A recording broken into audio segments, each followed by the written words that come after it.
Mr. Greg Costigan. How the devil are you? Good to see you. Well, look, hey, thanks for joining me. I am keen to get into your mind a little bit here. And I know there's some good stories behind some of this stuff, so we'll get straight into it. I love it. Let's do it. All right. Let's talk numbers to begin with. So I know in various capacities, you've done a good amount of hiring. So what are your numbers? How many people have you hired across the course of your career? Yeah, it's good. Just in prep for this, I think it's about 30, 35 total. So I've hired AEs, mid-market, enterprise, SMB. I've hired sales managers in the closing role. I've hired BDRs. I've hired BDR manager. I've hired sales ops, and I've hired enablement. It's about 35 total. A lot of it was at home, my last role. A lot of it at home, but starting off early at Box, you've been at Zuora. Definitely. Zenefits, some of these behemoths in the space. For sure. Well, I mean, okay, so my experience in the interview process, either as a candidate, yeah, of course. When I was at Box, I was early stage, I was an IC. At Zuora, I was an IC as well. And Zenefits, I was an IC. But Zenefits is really good about including folks, I was in the enterprise team in the process. So, I would be on an interview probably once a week. And then, I went to an early stage company called LearnUp. I was director of sales there. We were small, but we did some interviewing. And then when I was at MindGym, I did some interviewing. But yeah, early days was Box, Zuora, Zenefits, and those were fun times. Yeah. And companies that hired well as well. So sure. You've been there and you've seen it. So moving into that, what about some of some surprises along the way? Maybe some stories about the best or worst hiring surprises you've had. It's so funny because you were on the webinar that I did a couple weeks ago, where it's sales is an art or a science, right? And I was doubling and tripling down on sales is a science, sales is a science, and salespeople aren't born, they can be aspects of it, but they have to be trained. And it's funny. It's just when you ask me this question, there's one person that I thought of that I swear she was born like a salesperson. To quote Tommy Boy, she could sell a ketchup popsicle to a woman in white gloves. She was just a born salesperson. And when we were going through the process, Tom, I'm telling you, it was so unconventional in her answers and the way that she approached it. But the energy was so infectious and the positivity was so infectious. And we got to references. All of her references were I don't know how she does it, but do not doubt that she's going to do it. We took a little bit of a chance on her and we hired her, and she was one of the top reps I've ever worked with. So it was we're talking about Annalise. I'm talking about Annalise. Yeah. I mean, she is unconventional in her ways, but an elite performer in so many ways. So kudos to her. Yeah. So it's interesting then, there's maybe a deficit sometimes on individuals' ability to interview, yet in the role, they can come through swinging and be top performers. It's tough, right? It's tough because you want to be scientific and you want to evaluate it and you don't want to go off of gut feel. I think those days are gone. But you need this tenacious work rate in sales. You have to be gritty and you have to improve by 1% every day. And those are certain things that, I don't know, only exist in a rare bit of people. So there was some things that were unconventional in Annalise's process, but you could tell that fire was there.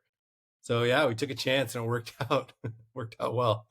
Conversely, have there been individuals that you were bullish on, said all the right things, did all the right things, and they didn't end up delivering?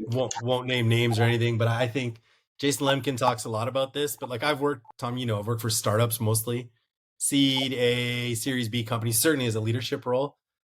I think it's very hard, honestly, to take big person and put them in an early stage startup, right?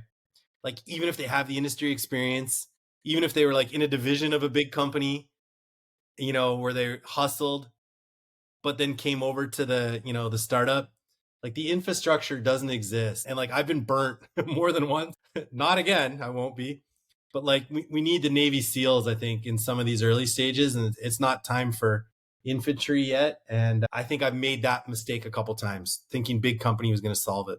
Just doesn't. Yeah.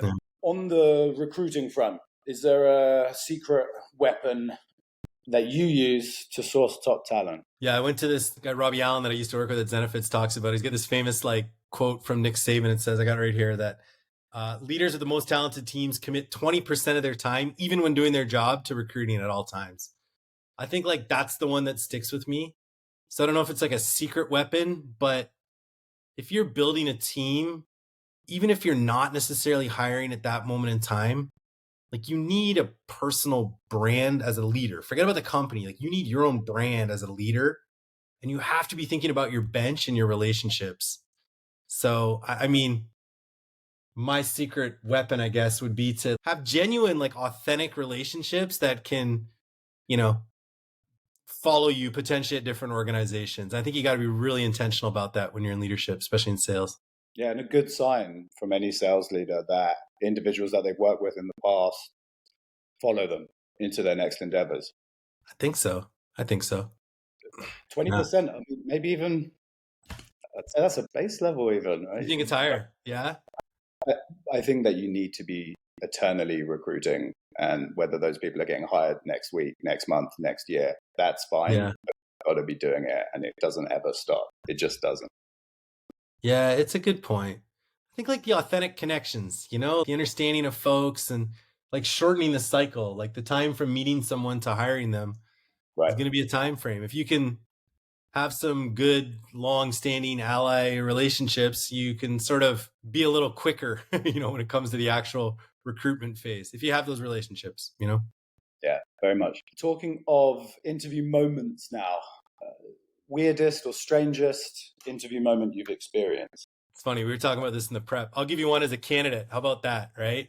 So a long time ago, I interviewed with Sam Blon for enterprise sales at Zenefits. This is early days. And I was bullish on Zenefits. Of course, it's hard not to be.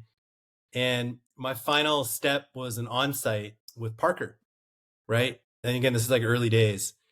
And I actually thought, you know, in the process, usually like, you know, you go on site, you meet, and then you go away and there's like a written offer, there's like a back and forth after that and all that. And I remember like the interview was over and I went to get up and walk out, and Parker closed me on the spot, and he like shook his hand out and he's like, do I have a verbal agreement that like you're going to move forward like with this? And I was like, holy shoot, like, is this happening? And I mean, I was going to go with yes anyway, but I mean, talk about a closer, and he's got a presence and an aura about him, right? So like when he did that to me, I was all in. I shook his hand and gave him the verbal right then and there, pushed me a little outside my comfort zone, and I respect it. So I don't know if it's the weirdest, but it was great. So I love it. I love it. Nothing worse than days on end waiting to hear a decision on these things when both parties know it's the thing. What's the point in wasting time on it? Get into bed. Oh, do it. He was a closer, man. I mean, he was a closer, and he got it done. So I was there. Very cool. What about questions that you like to ask? Is there a secret or unconventional interview question or tactic that you employ? We talked about this in the prep too. I mean, I like to look, I think a big part of sales is, are you an elite performer, or are you competitive, or do you desire for excellence? So the question that I like to ask is just, let's take 60 seconds and talk to me through something that you're exceptional at. And how did you get there? And it can be anything, right? And I've had like a range of answers. I have people talk about like their golf swing or cooking or, you know, anything. But if you just sort of like open it up, and you got to give some time and space in the interview for it, but what's something that you're elite at, exceptional at? And you'll see how people think, how they like get better at something. You'll see that passion come out.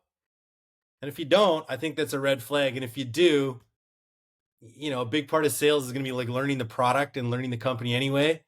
So it sort of tells me that like, hey, if I can enable this person, and then they're going to be great if they answer that question well. So I like that question around, take 60 seconds and tell me something that you're exceptional at.